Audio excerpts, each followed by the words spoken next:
그동안 당뇨인을 위한 맨몸 운동들을 직접 실험해 봤는데요. 오늘은 복부와 하체를 동시에 쓰는 하늘 자전거, 이 운동으로 혈당이 얼마나 달라지는지 실험해 봤습니다. 그럼 바로 확인해 보겠습니다. 하늘 자전거 운동은 누워서 자전거를 타듯이 다리를 움직여주는 운동입니다. 말 그대로 하늘을 향해 페달을 밟는 느낌이죠. 별다른 기구도 필요 없고 침대나 매트 위에서 바로 할 수 있어서 당뇨인 입장에서는 꽤 매력적인 운동이 될 수 있을 것 같다고 생각되었습니다. 실험을 준비하면서 이 운동을 얼마나 해야 할지 고민해봤습니다. 운동 강도와 시간에 따른 혈당 변화 연구를 찾아봤더니 같은 강도라면 운동 시간이 길수록 혈당 조절에 도움이 된다는 결과가 있었습니다. 그래서 현실적으로 할 수 있는 시간으로 5분, 10분, 15분으로 나눠서 실험해보려고 했습니다. 그런데 이거 실제로 해보니 5분 동안 연속으로 하기가 너무 어려울 것 같았습니다. 1분도 꽤 힘들었습니다. 그래서 30개 운동하고 30초 휴식하기를 반복해서 각각 5세트, 10세트, 15세트 운동을 해봤습니다. 그리고 운동 전에 동일한 양의 빵을 먹고 혈당이 얼마나 달라지는지 확인했습니다. 빵은 빵집에서 흔히 볼 수 있는 단백질 식빵이고 매번 동일하게 한 장씩 먹고 혈당을 측정했습니다. 정리하면 조건은 4가지입니다. 첫 번째, 빵만 먹었을 때. 두 번째, 빵을 먹고 15분 뒤 하늘 자전거를 30개씩 5세트 했을 때. 세 번째, 빵을 먹고 15분 뒤 하늘 자전거를 30개씩 10세트 했을 때. 네 번째, 빵을 먹고 15분 뒤 하늘 자전거를 30개씩 15세트 했을 때입니다. 참고로 빵만 먹었을 때의 혈당 데이터는 예전에 테스트했던 결과를 그대로 가져왔습니다. 저 역시 혈당 관리를 해야 하는 당뇨인이다 보니 매번 빵을 먹으며 실험하기는 어려운 점 양해 부탁드립니다. 그럼 바로 혈당 실험을 해보겠습니다. 첫 번째로 빵만 먹었을 때입니다.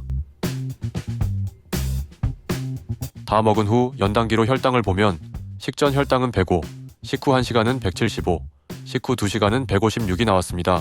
식전 대비 최고 혈당은 약 70 정도 상승했습니다. 두 번째로 빵을 먹고 하늘 자전거를 30개 5세트 해봤습니다.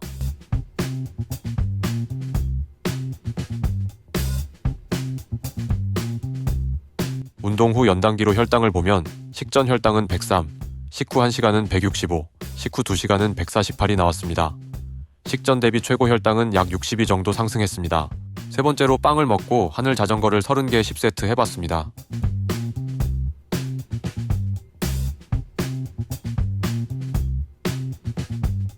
운동 후 연단기로 혈당을 보면 식전 혈당은 110, 식후 1시간은 162, 식후 2시간은 126이 나왔습니다. 식전 대비 최고 혈당은 약 52 정도 상승했습니다. 네 번째로 빵을 먹고 하늘 자전거를 30개 15세트 해봤습니다.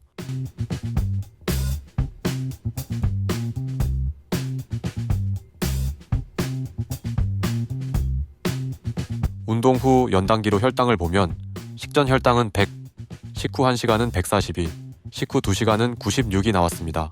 식전 대비 최고 혈당은 약 42 정도 상승했습니다. 4가지 결과를 정리해보면 이렇습니다.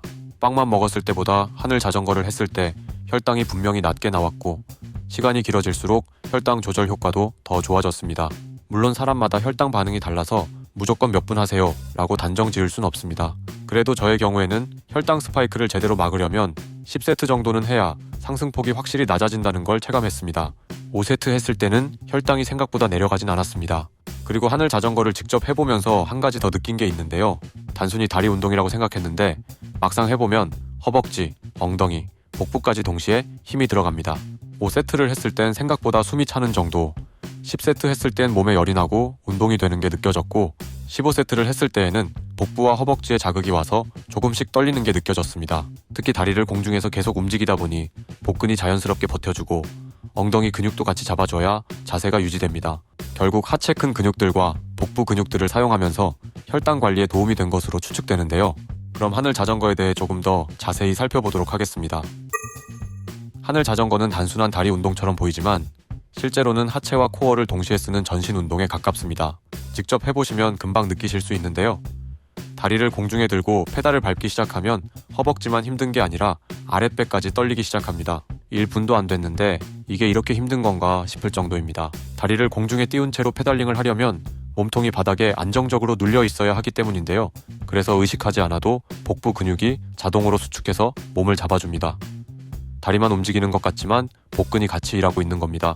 실제로 샌디에고 주립대학교의 근전도 연구에서 13가지 복근 운동을 비교했는데 하늘 자전거와 거의 같은 동작인 바이시클 크런치가 복직근 활성화 1위, 복사근 활성화 2위를 기록했습니다.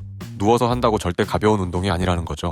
다만 제가 하면서 느낀 건 하늘 자전거를 짧게 끝내는 것보다는 여러 횟수로 반복해 주어야 혈당 조절에 도움이 되는 것 같았습니다. 그래서 저는 이 운동을 단독으로 하기보다는 다른 운동과 함께 병행하면서 마무리 운동으로 넣는 방식을 추천드립니다. 예를 들어 스태퍼나 스쿼트를 하고 나서 마지막에 하늘 자전거로 마무리하면 이미 활성화된 근육이 추가로 포도당을 더 소비하게 되기 때문입니다. 하늘 자전거의 큰 장점 중 하나는 무릎이나 발목 관절이 안 좋으신 분들에게 도움이 될 수 있다는 점입니다. 관절에 체중이 실리지 않으니까 무릎이나 발목에 부담이 거의 없거든요. 스쿼트가 부담스럽다는 분들에게 좋은 선택지가 될 수 있습니다. 다만 허리가 아프신 분들은 주의가 필요합니다. 누워서 다리를 공중에 든 자세 자체가 허리에 부담을 줄 수 있기 때문인데요. 이런 분들은 다른 운동을 고려하시거나 한 번에 길게 하기보다는 짧게 나눠서 여러 번 하는 방식이 더 안전합니다. 30초 정도 끊어서 하셔도 좋고 20회 정도 여러 번 나눠서 하셔도 도움이 될 수 있습니다. 오히려 장기적인 측면에서는 짧게 여러 번 하는 방식이 도움이 될 수도 있습니다. 처음부터 길게 버티려고 하면 금방 지쳐서 다음날 근육통이 오고 힘들 수 있습니다. 짧게 나눠서 하면 부담도 적고 하루 전체 혈당 흐름을 관리하기에도 더 좋습니다. 하늘 자전거만 단독으로 하기보다는 스쿼트나 뒤꿈치 들기, 계단 오르기 같은 운동과 함께 적절히 섞어서 하시면 도움이 될 것 같습니다. 오늘은 혈당 관리에 도움이 되는 하늘 자전거에 대해 알아보았습니다. 저는 앞으로도 혈당 관리와 건강에 도움이 되는 다양한 영상들을 꾸준히 올릴 예정이니 관심 있으신 분들은 구독해주시고 함께 지켜봐 주시면 감사하겠습니다. 오늘도 시청해주셔서 감사합니다.